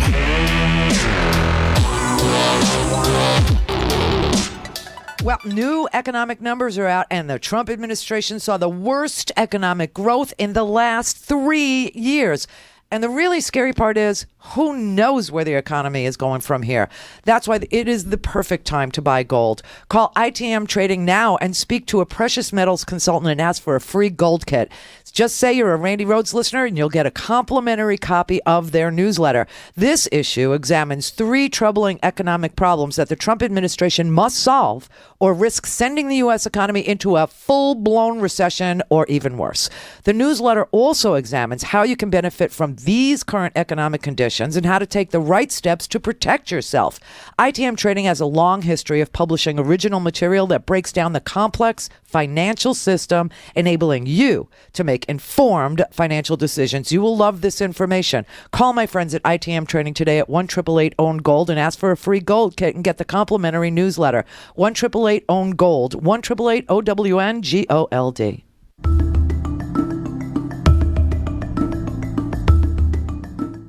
Creative destruction at its best. That's what Moody's chief economist Mark Zandi called the multi-billion-dollar crisis that's right now hitting U.S. retail. At issue, the crash and burn of shopping malls. After 2 decades of boom, malls are closing all over the country. As the New York Times reports, as many retail workers have been laid off since October 2016 as work in the entire American coal industry. That's almost 89,000. While painful for those in the middle of it, this is how we grow and wealth is created, said the man from Moody's. That's the standard economist's take. Markets work magic, trends come and go, people miraculously wise up and adapt, and the economy, so-called, comes out ahead. That's the way economists like to report the news. But let's take a closer look. The U.S. has many more miles per head of population than any other place on Earth. Each of us has 23.5 square feet of retail space per person, compared with 16.5 square feet in Canada and just over 11 in Australia. With malls come paved earth, over 1 million square miles of it, usually black or gray concrete, heating, drying, and secreting waste into the soil beneath.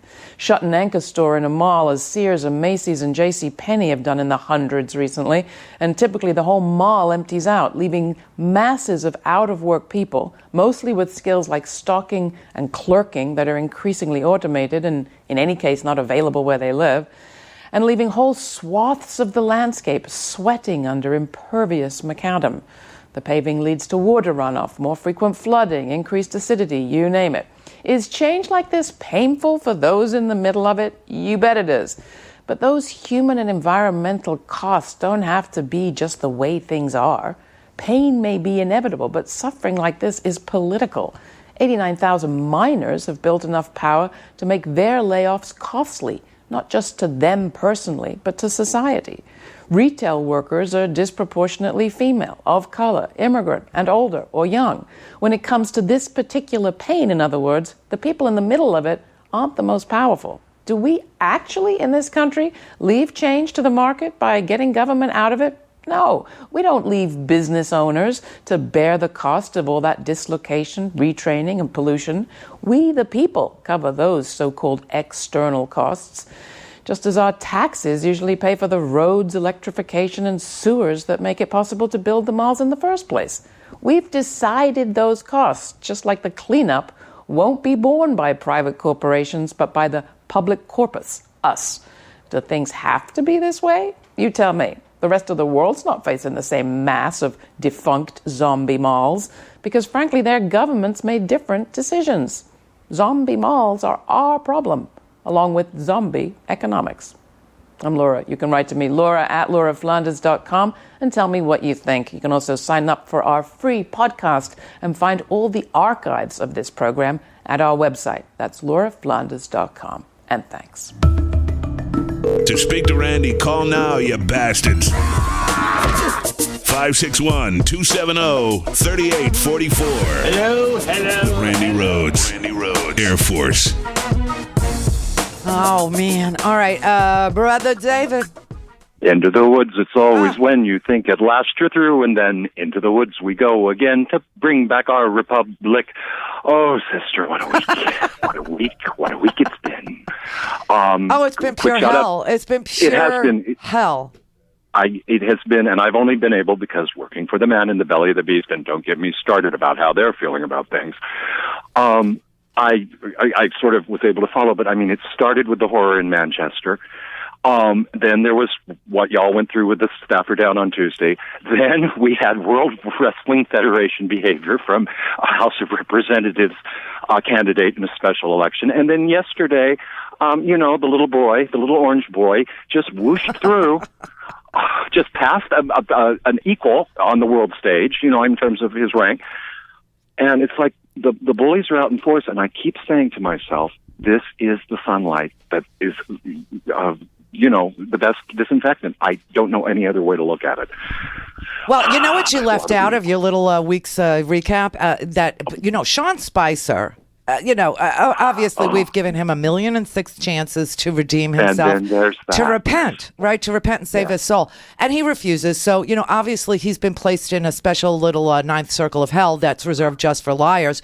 But poor Spicy, a fervent Catholic, was not allowed to meet the Pope. Trump kept him outside of the meeting. And so now we know that Trump is treating Spicer worse than SNL does.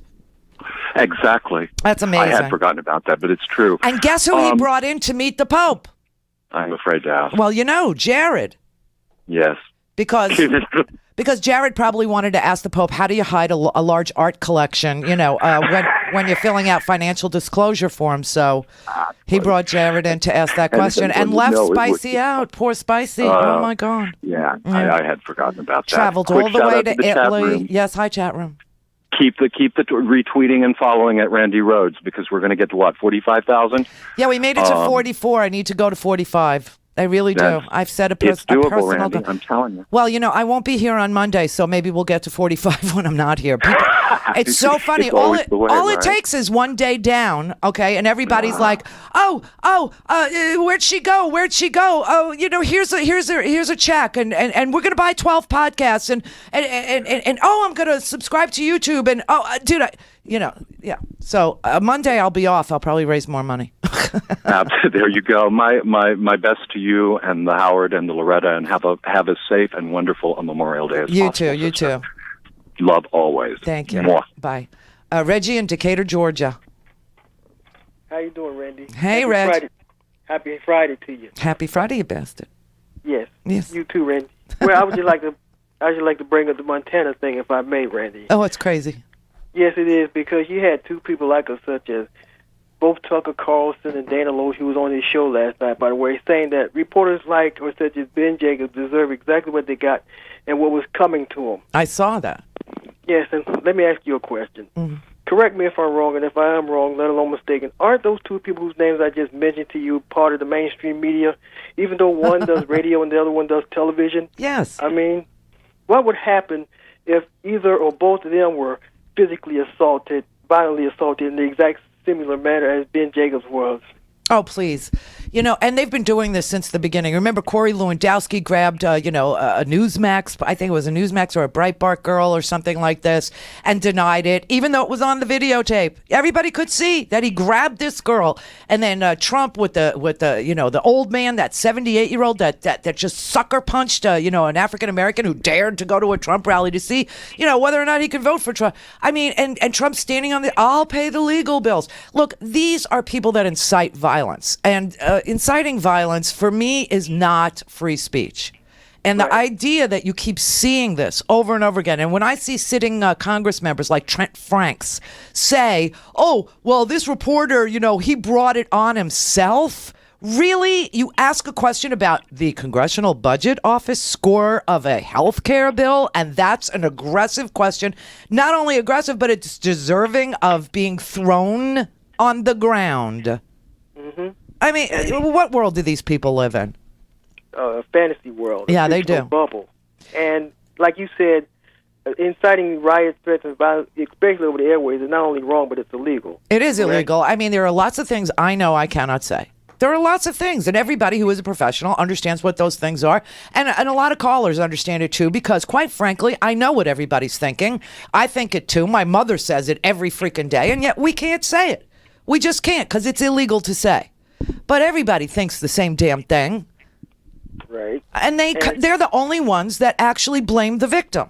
They're the only ones who consistently blame. When Trump was being, sued by all these women, remember he said, I'm going to sue the crap out of them. When I become president, I'm going to sue them. What the hell ever happened to those lawsuits? I mean, it's always blame the victim. These were women who came forward and said, he's inappropriate. These were teenagers who were in the Miss Teen USA pageant that said he came and he would watch us when we were in our underwear. And he actually admits it and says, I was inspecting them. And he claims he's going to sue them. Right. I mean, what is it that these voters for him are missing about this man's personality? A whole lot of everything. Everything.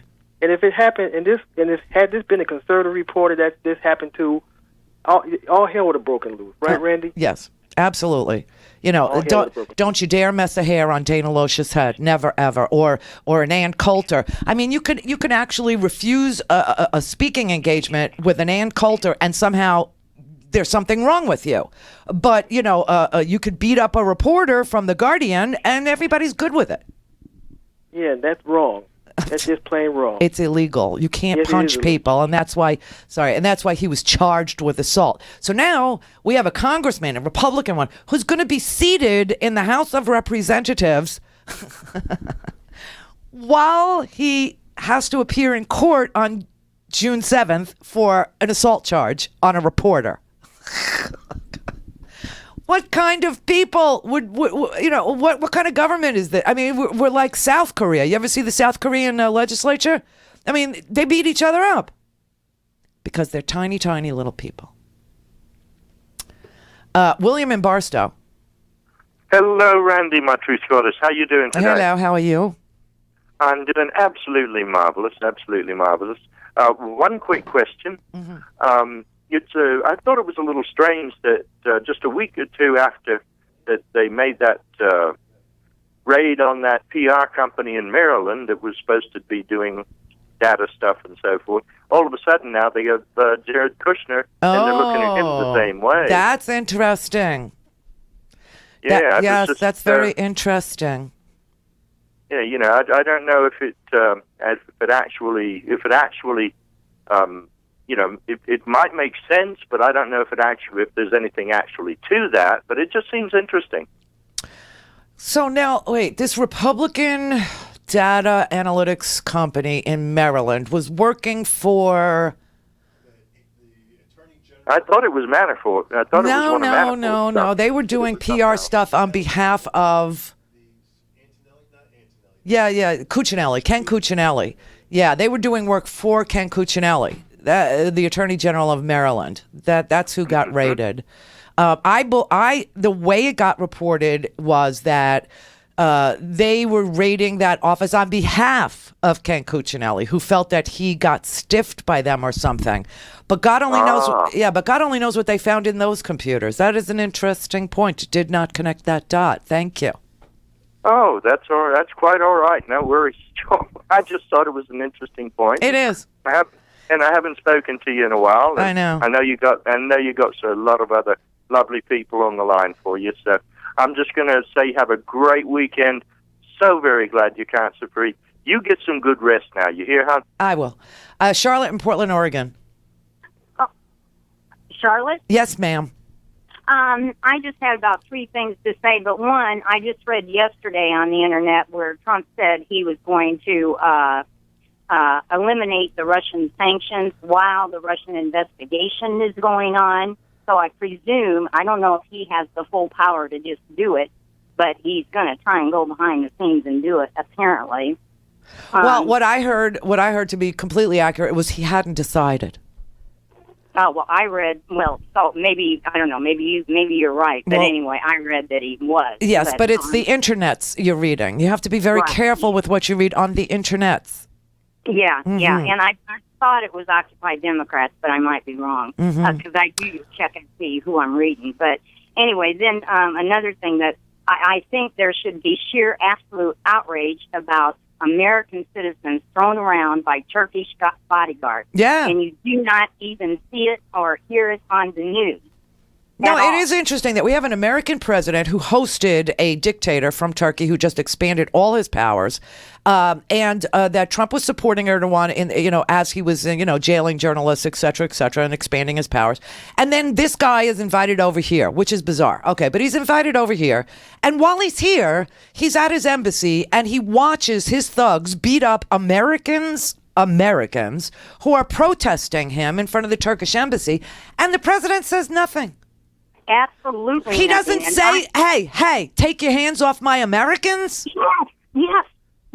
Oh, I know. It just absolutely, and the way they went after them so furiously, so fast, and so brutally, they threw them bodily, they kicked them, they beat them. Oh, yeah, and for those of you who haven't seen it, just Google the Turkish, just Erdogan Turkish embassy beatings. And you'll see it. It's all over. It's all over YouTube. I mean, it's real video footage of what really happened. You can see Erdogan is, telling his goons, to do something, and they are beating up these people. And then Erdogan is watching the whole thing.